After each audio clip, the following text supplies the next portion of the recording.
Hello, everyone, and welcome to another episode of Autism Stories. I'm your host, Doug Bletcher, the founder of Autism Personal Coach.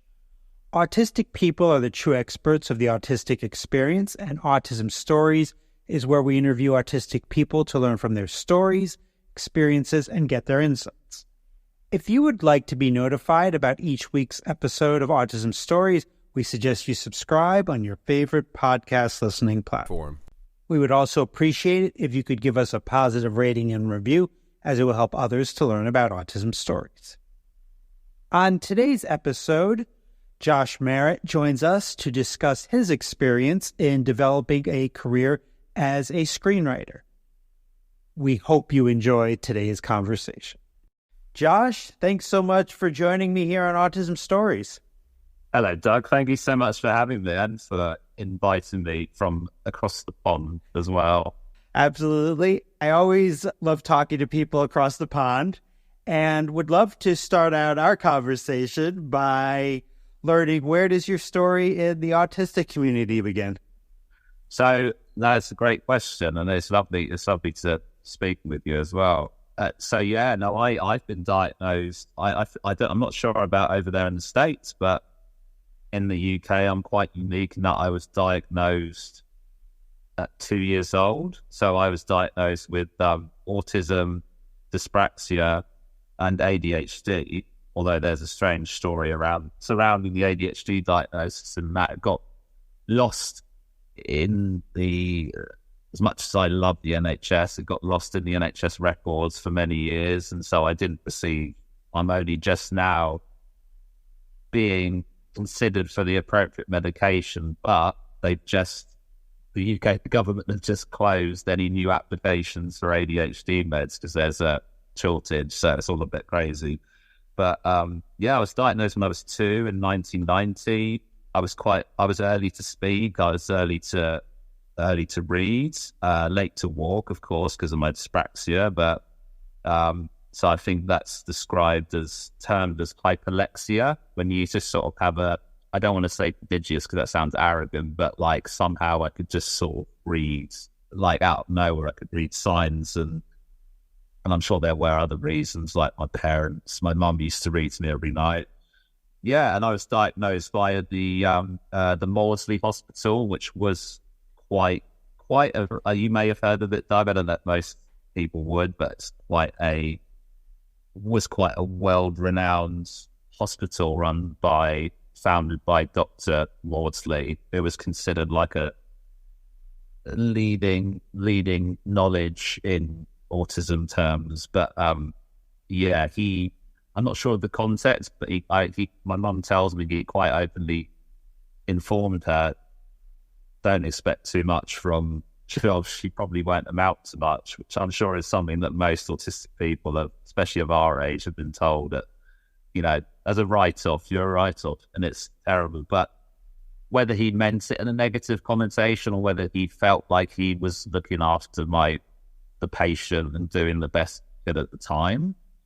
But yeah, so that's it. And then I was in and out of state mainstream school. I don't know what you would call mainstream school in the US. Would you say state school or maybe public school, something like that. Yeah, it's so public school. So I was in and out of school from about the age of 8, probably like every 6 months, and then I was out of school completely for a year, and then I went to a specialist boarding school called Farley College, which was then, at some point while I was there, it became owned by the Priory, who are the group who run all the rehab clinics, I think, here. And I don't know if they're like, I was going to say a bit like the Betty Ford Clinic. I don't think it's the same thing, but at least I hope not. But yeah, that's kind of it, really. And then it's a lot of masking, as people of our age who are neurodivergent have been through. That's probably a long-winded answer, but I feel like there's probably more that I could tell you, but well, I wanted to let's start there. Yeah. And I wanted to ask you, because you're a screenwriter and you have over 10 years experience across film, TV, theater, and radio. One of the plays you wrote I was very interested in, titled Maddie, which tells the story of a young homeless autistic woman that travels searching for happiness and answers. What do you Yes. what do you think she learned in this search? With Maddie, I'm pleased you were drawn to that, because that's still one of my favorite projects. I am trying to pursue a TV adaptation of it as well, like a more serialized. And there was also discussion with one of the production companies I'm working with, not anthology or not even portmanteau, but kind of like one episode would be Maddie's story, and then there'd be various stories of homelessness and different contexts and different reasons why. And yeah, so with Maddie, I feel like it's an interesting journey for her, because it's, again, I don't want to sound arrogant. I suppose it's quite unique, and I feel like I'm quite unique in terms of the type of comedy drama that I write, which is what I tend to lean towards in most projects. What is she? I think it's a tragic comedy, I suppose, because spoiler alert, in the end she kind of learns that she is, and I won't state why, but she is literally alone, because quite a lot of the play dips in and out of her imagination. It dramatizes her fantastical imagination, which is also an escape for her.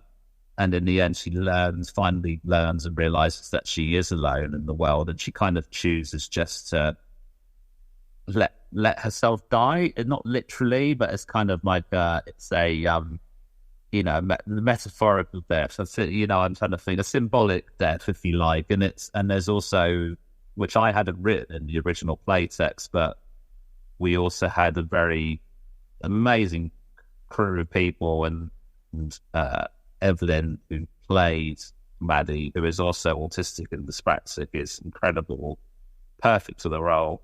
But we also had our director brought on a magician who's an old friend of hers, who's actually he's a member of the Magic Circle, which is I think you'll probably have heard of it in the States as well. But he came on and designed some magic tricks. So I don't want to spoil it, but there's a magic trick involved in her symbolic death at the end. And it was very satisfying, because while I wasn't involved in designing it directly, there was an audible gasp from the audience, so that was a nice way to end. And I think I'm more drawn to somewhat open endings. I feel like, because there's a search for catharsis in my own life that I'm still struggling to achieve, and on a very personal level. So I feel like there's satisfaction there, but yeah, she's an interesting character, because she's an eternal optimist. Like, she's fully aware of the realities, but she is an escapist, which is something I really relate to. For me, it's escaping into books or films or dancing, music. Just like, I could sit with my headphones on until I probably have caused myself to go a bit deaf over the years doing that. My partner's now telling me I need a hearing test, because he's like, you can't hear what I'm saying. I feel like it's interesting as well, because in Maddie, she doesn't, she talks about being neurodiverse and like she's autistic, but it's not necessarily stipulated, or it's not on the nose, and I think that's quite important to me, in that for representation.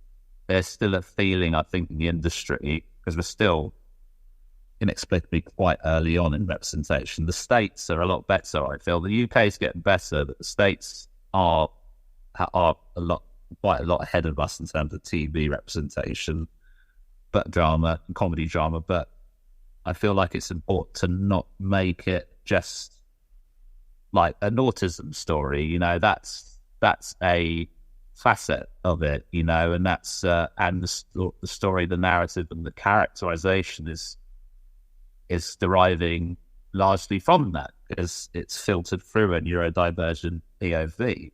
It's a hard one, it's a tricky one to answer, because I'm such a stickler for open endings, and I do get told off about it sometimes, because they're like, no, we need to have a more concrete ending, or and I'm like, I'm a bit annoying because I'm like, why? People love mysteries. Why not? I always love stories where people are searching for happiness because I'm always thinking about my own happiness and artistic joy and things like that. And you created a short film called Breathe, which is about a sensitive boy who fights to establish his own identity against the ghosts of nostalgia. So I'm wondering, in what ways does nostalgia impact your overall happiness? I mean, that's a great question because it sounds like, I don't know, maybe it's similar for you. I don't know if you're the same as me. Like you return to comfort things that you're familiar with to placate yourself. I don't know if that's like that for you at all. I'm becoming a little bit more like that, but I've usually stayed away from nostalgia. But I feel like a lot of the artistic experience, a lot of autistic people that I've met very much feel like nostalgia is really an important part of their identity. Yes. Well, also in your work, I imagine as well, it's progress. You know, you need to be, so you need to balance that. So I think for me, nostalgia, you know, like with Breathe, for example, I mean, that was commissioned by the BBC, and I wrote and directed that, and that you can watch that on BBC, and it is available. You can access it all over the world somehow. I probably shouldn't announce it too much because then the BBC will be like, no, turn that off. Get your VPN instead. But yeah, for me, it's because Breathe is like a ontological piece, so it's something that is not necessarily nostalgic. It's quite often tied into horror, but something that is maybe a bit uncanny, like something that is eerie in terms of something from the past that's in the present. I still haven't found a great way to describe it, but I don't know. I feel like I seek a lot of comfort from, like, I really watch, and I've always been like this since I was young. I really watch a lot of things, you know, that I know of my art, and I know a lot of people do this, but like I'm rewatching Monk as well, which is one of my favorite shows. I don't know if you know Monk at all, but good. That's because if I mention it in the UK, there's very rarely just. I'm like, how do you not know the show? It's like one of the most incredible series ever. But yeah, so I also I can class that a bit as research because I am doing a cozy crime series. So that's developing that with the production company. But I rewatch that.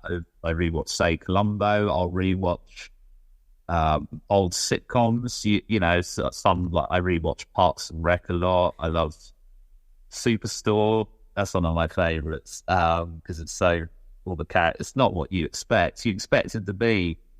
It's kind of, I don't know. You expect it to be something else, and they really surprise you. And then Keeping Up Appearances, which is an older British sitcom, and which apparently is one of Snoop Dogg's favorites. He likes a lot of British stuff. Snoop Dogg's openly come out and said he loves Keeping Up Appearances.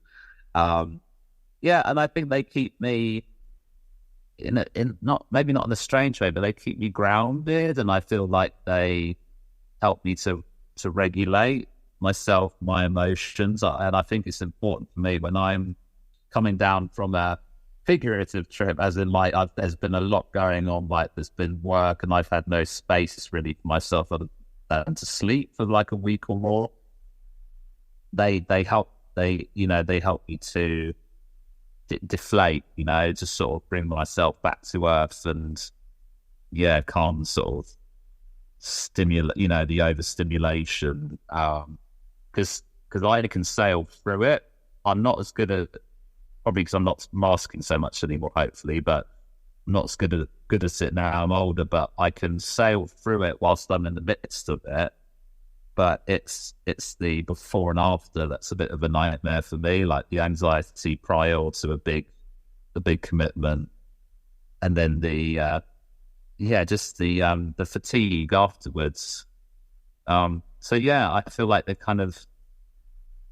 feel like nostalgia evens me out, and I don't know, it excites me because I grew up with so many things that people are nostalgic for, like, you know, I was growing up in the mid-90s, early 90s, so, you know, I was watching like Gremlins, which is one of my favorites. So we were watching like Labyrinth for all these, and they were still quite new films at that time, you know, because I'm so old, apparently.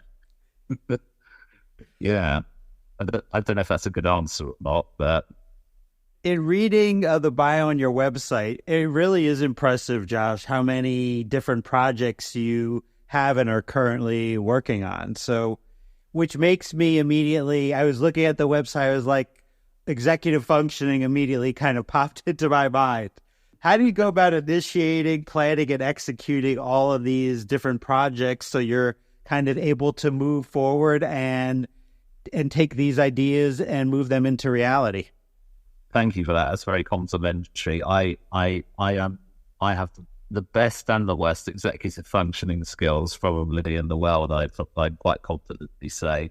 Like I read about Guillermo del Toro when he talks about stacking projects, you know, and just the amount of in development projects he has, and I'm like, and I don't know if these people, I don't know if it's necessarily a byproduct of handling it well, or whether it's actually a happy byproduct of being not disorganized, but, you know, struggling with executive functioning. I wonder if it's sometimes a byproduct of that, like a happy sort of a reward for putting up with all the other crap. But I don't know. I'm not very organized with projects. It's terrible. And maybe I shouldn't admit to that, but I'm getting better. But because I have an agent as well who sort of will check in and say, how's this project? You know, and he sort of brings me back down to earth. He'll say, because I get magpie syndrome, which was what my previous agent described it as, which is I get excited, you know, like I sort of go, oh my God, this is amazing. Like I want to adapt this. And my agent's kind of like, well, let's get your first 2 original series, let's get them on the air first. And then like when they're a smash, hopefully, then that's the time to go, I want to adapt this book, or I want to pursue this project. And there's a bit more leeway. But yeah, in terms of, so where would be good for me to start? Is there something I could describe about my process that would be helpful? Or so I guess when you have an idea, so like where do you kind of go from there? Often ideas can come from all over, but if I have an idea, because what happens usually is that the floodgates will suddenly open, and then I have to like write furiously to catch up before my brain forgets it, or it gets buried in the background of other ideas. But I generally will start. I might collect notes before, but not necessarily for specific projects. They might be random notes that coagulate into a specific project at a later date. I might just have what you would call a log line, which is sort of generally no more than 30 word, 40 tops kind of synopsis. So where you introduce establish the world and the character, who your protagonist lead character is, you lead the narrative, introduce the conflict, you know, the sort of the roadblocks that come up, and then maybe give a hint towards the end or twist, you know, bit of an ironic, something dramatic irony in there maybe. But I'll start with that. I perfect that usually, that 30, 40 word maximum log line. And I'll get that right generally. I may take other notes around it, which may inform the log line and change it. But I generally will perfect that until I'm like, that won't be the final draft of it, but I'll be happy with that. And then for me, that usually it feels a bit like sometimes a scroll, like what you think maybe like as a medieval scroll. Suddenly from that log line, it's like a scroll that unwinds, and then previously collated notes or new ideas or characters will kind of filter through and run down. Yeah, and then I just build out from there. And I'll generally, once I'm happy with the log line, I've got enough notes. If I'm not 100% sure about the characterization or the major sort of, say, like the major turning points in the narrative, whether that's TV or film or theatre or audio. I'll do some character bios, and I'm not as stringent as some people. Some people have like a list of like 500 questions that they ask the character before they proceed. And that's great. If that works for you, that's fantastic. But for me personally, I get bored and it sucks the joy out of it and the fun a little bit. And then it feels like it is work, but it feels like hard work that I don't want to do. And that can put a roadblock up in the work. But I'll flesh out characters a bit more, and then generally I'll go to what I call a pitch treatment, which is a like a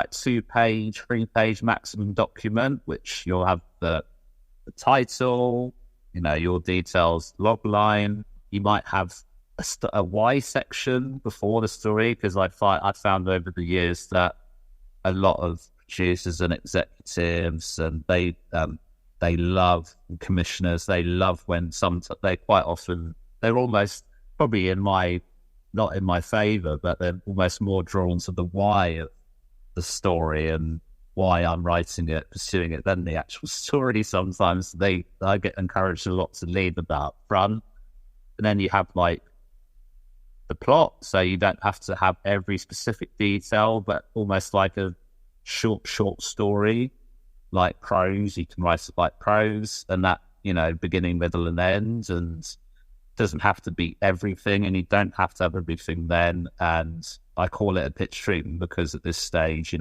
if I'm pursuing a story to that kind of length, that end, it's generally because I'm confident that I'm going to send it to my agent to approve, and not everyone has an agent, of course, and you don't need an agent they're great, they're fantastic, but you don't need them to pursue a career in writing. I didn't have an agent for 10 years, and, or I'm going to send it out to a production company that I know I know they'll like that, or I know they like my work, and my agent always describes those people as like my fans, because that's kind of like, the people who like my work and love my work, we know we can go back to them. And then, sometimes it's difficult. Now, when you get to a certain stage, earlier on, I would say I generally, you can write it, you could write scripts, because also it's great just to have as many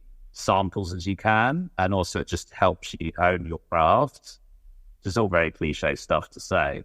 I don't, by the way, let me know, Doug, if I'm going off track, if there's any way you want to go back to or cover. Podcasts are meant to go off track, so that's they're tangential. It's a tangential medium, which is kind of perfect for my brain. I don't know about yours, but it's like a train that's derailing constantly. Yeah, it's loads of fun. But no, that's it. I don't know if that, again, we can cover that more, but it's kind of simple in that way. I almost keep it quite streamlined. I mean, I did work on one project which is ongoing, which is a short film, which we were going to use as proof of concept for a feature, and then we nearly made it the BBC, but then it just didn't quite happen at the very last minute, which was a real shame. But with that project, because it's a two-hander essentially, there are other surrounding characters, but just two lead characters interacting basically. Like, there's other stuff that happens, but the focus is those two. And I started like going, oh, right, well, I need to prepare to write the script, which is what I normally do. And I thought, right, I need to flesh out the characters, And I realized, like, maybe after a day or something, or the first day, I was like, I don't necessarily know what's gonna happen exactly, but I feel it all inside of me. I can hear them, or like I can just, and that's the fun part for me, was jumping into the script. And I knew I was ready for that, just because I had a sense that it was already kind of in me. It's like it was just waiting to splat and splurge onto the page, really. So that's a rare occasion where I've kind of bypassed further development, and obviously you can do that in rewriting as well. Like nothing's, this stuff, nothing's ever fine, even in podcast world. It's as many people who have incriminated themselves via podcasts, they obviously made that choice. But I hope that's an okay answer for now. Absolutely.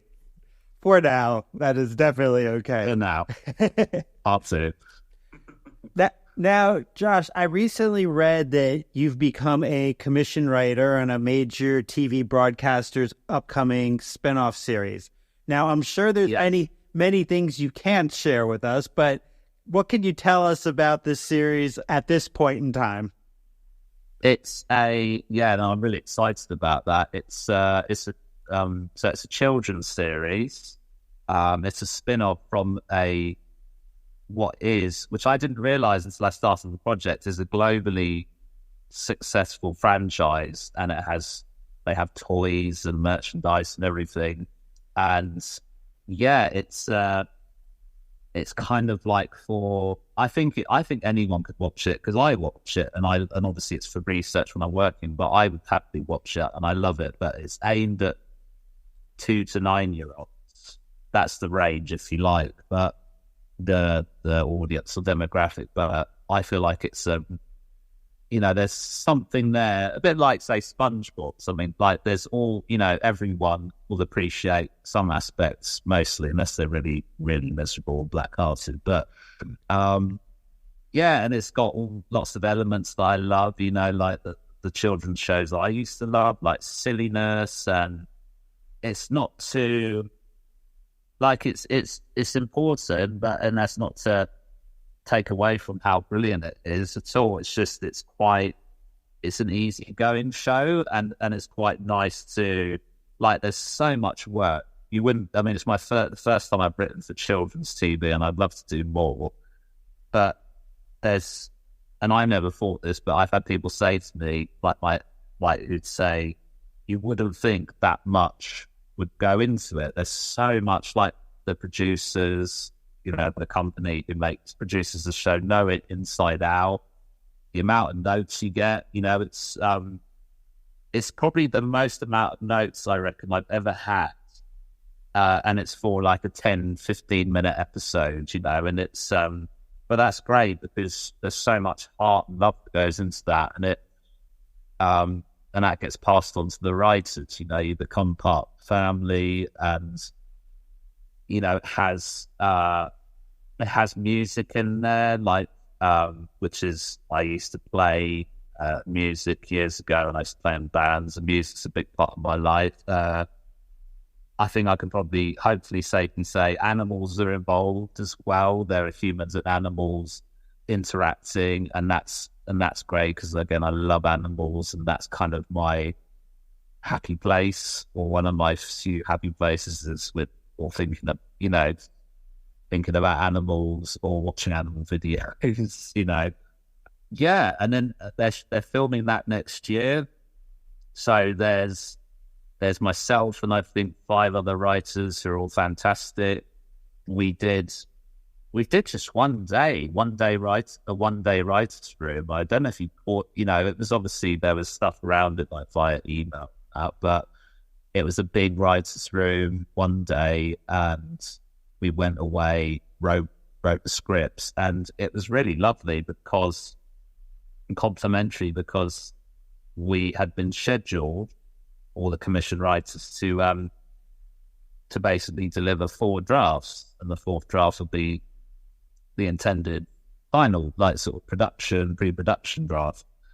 And actually, we delivered our 3rd drafts, and everyone, like the BBC, were like, no, this is actually perfect. Like, they don't need any more work. And even my agent said to me, like, we adore the BBC, and they're amazing. And he was like, they're very, rightfully so, they're very hard to please. So he said the fact that they came and said that is great. And, no, what we don't need that is perfect, was real honour, and they're filming them. They were scheduled to film, I think, end of this year, but I think they're filming them in January next year, 25.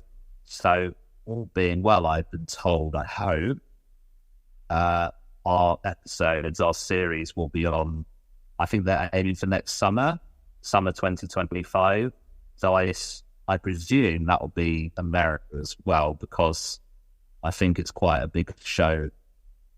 It's been big in the States. It's been sold. The original was sold to the States in a lot of countries. So I think that's probably the limit. Probably how much I want to test myself and what I can share safely. So, but yeah, watch this space. Absolutely. So I wanted to ask you a little bit about networking, because that can definitely look different for us as autistic people. I'd love to learn about your experience networking, especially since you're an ambassador for DANC, otherwise known as Disabled Artist Networking Community. How have you went about networking to develop your career as a screenwriter? Yeah, I mean, it started a long time ago. I was much better at networking, but again, maybe because of the mask, I don't know, maybe just because I was younger and more confident.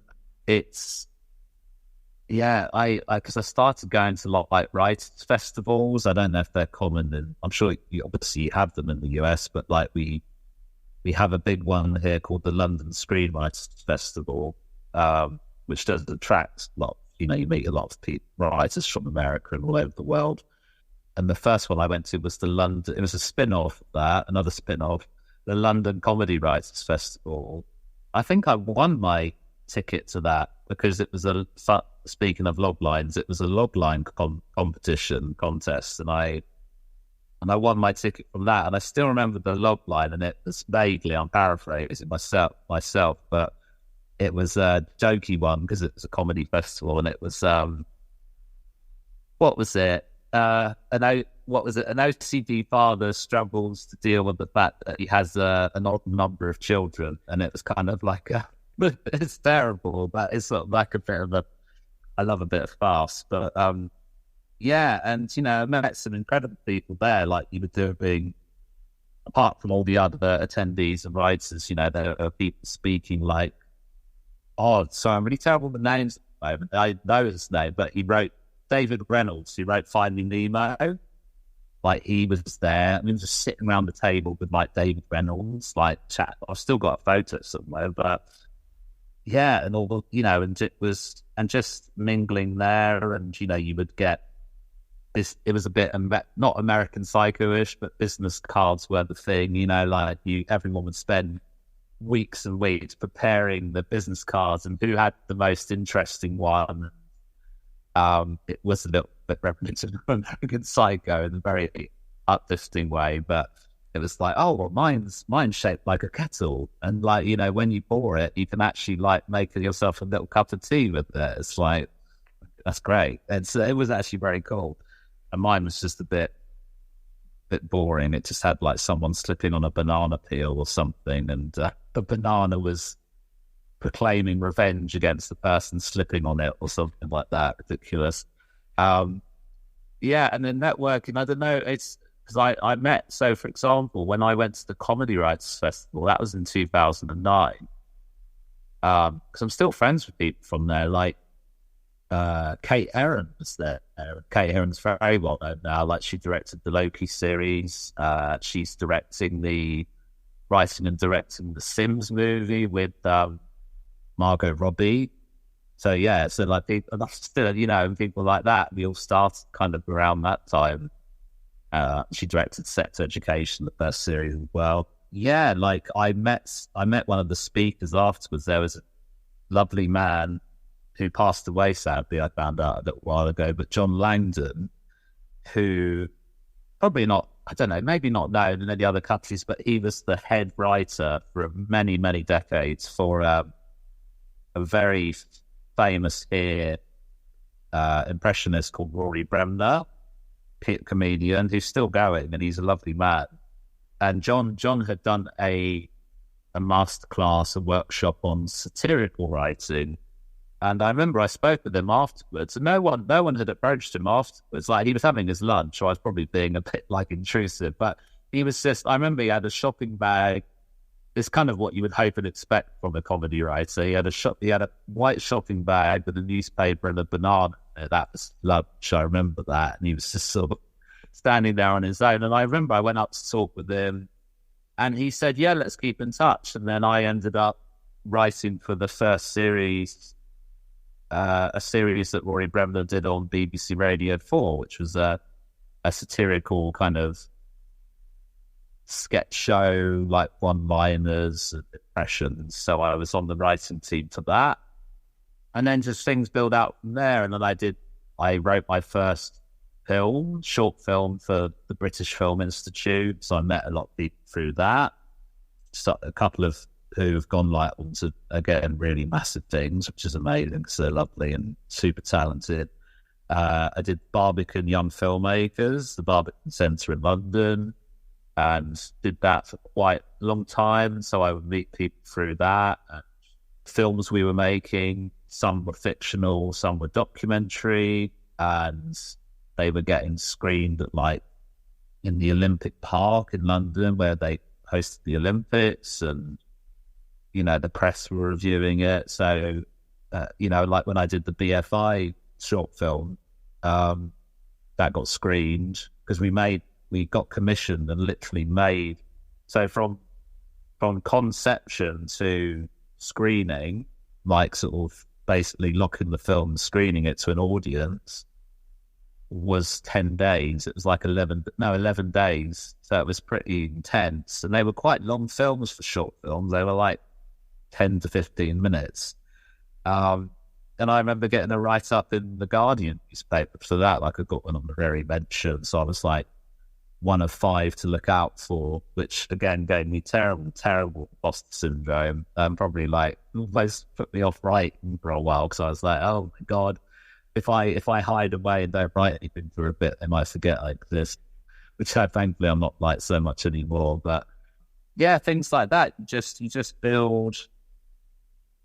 You build and build on that, but it is difficult for neurodivergent people because, again, it's hard for me to comment because I think I'm definitely not a social butterfly. Like, I'm a very shy person, very anxious, but I kind of just, again, it's probably a form of masking. You know, I just kind of, when I left school, I was so rubbish at socializing, and the first year of college, I was so lonely. I just didn't connect with anyone. And I just kind of, I was just it's almost like just keep throwing stuff at the wall until something sticks.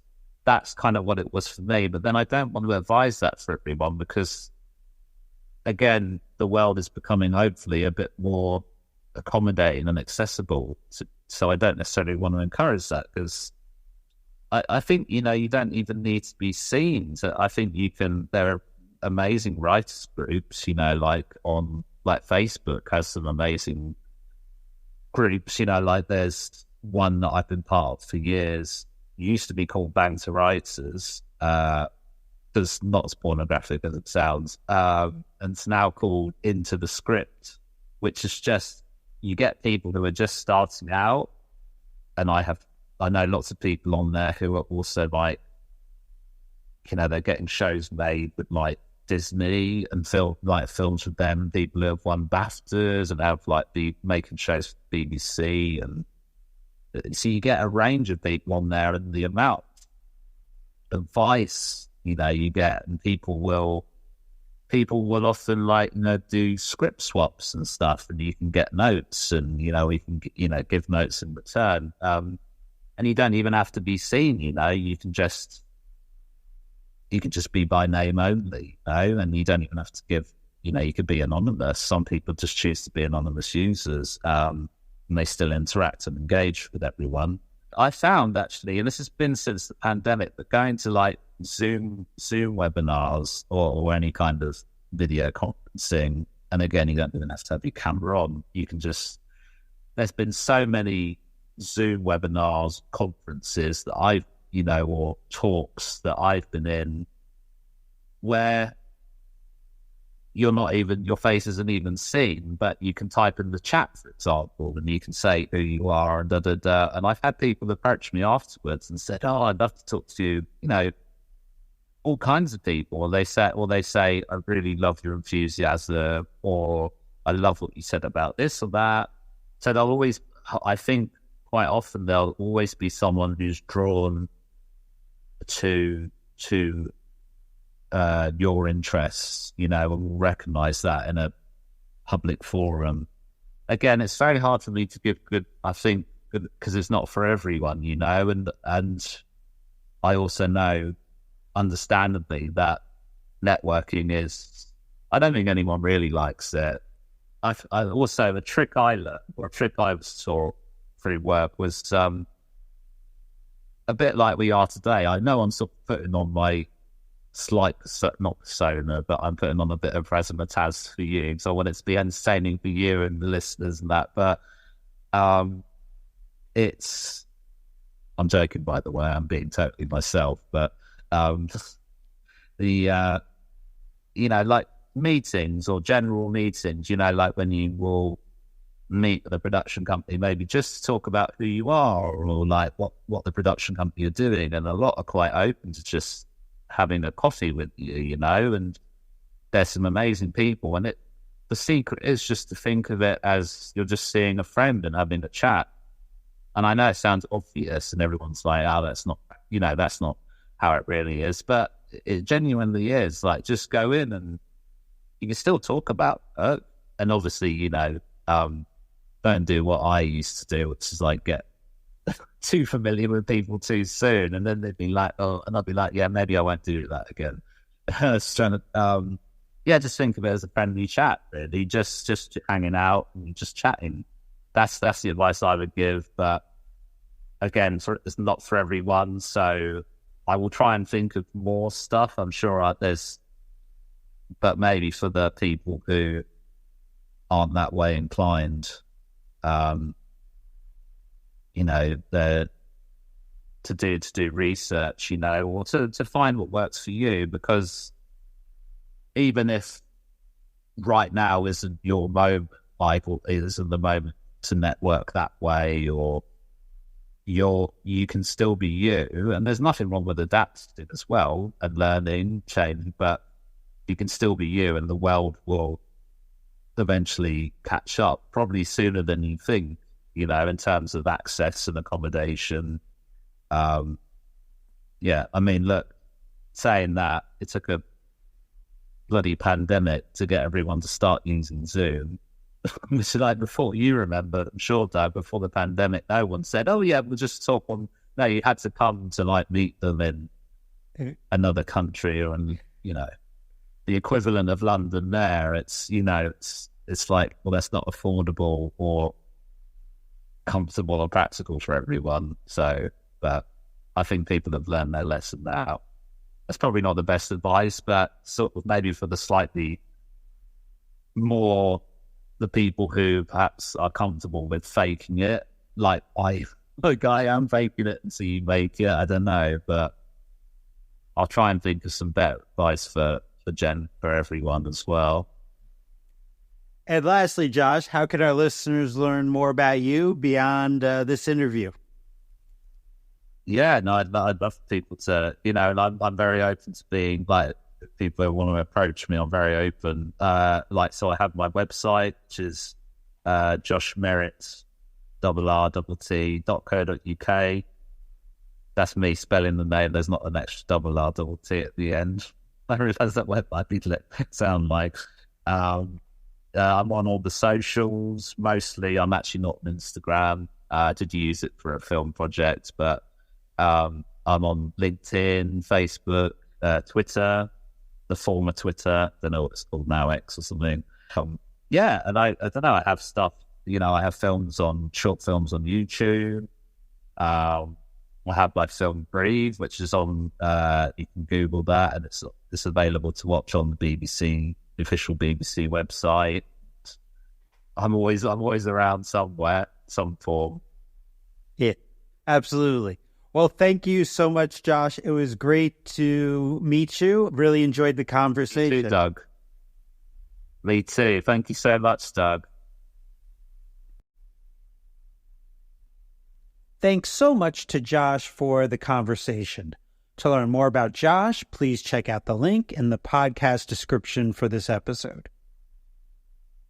We always love hearing from you and would especially love to hear from you relating to this episode on what process allows you to bring your creative projects to life.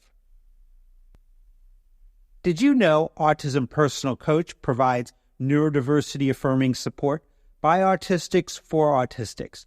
We empower autistic adults and teens to lead self-directed, purpose-driven lives through customized life coaching and community groups. Our distinct approach prioritizes each client's unique goals and preferences, fostering a sense of agency and promoting self-advocacy. Coaches work collaboratively with clients to develop personalized strategies and tools that can help with executive functioning, emotional regulation, relationship building, stress management, and much more. We also support parents and partners of autistic individuals by providing insights and guidance to bridge communication gaps and nurture mutual understanding. With our accessible remote services, individuals from any location can receive the assistance and mentoring they need. Please join us today to experience judgment-free coaching rooted in empathy, expertise, and respect for autistic identity. Until next time, I'm Doug Bletcher of Autism Personal Coach. Talk to you then.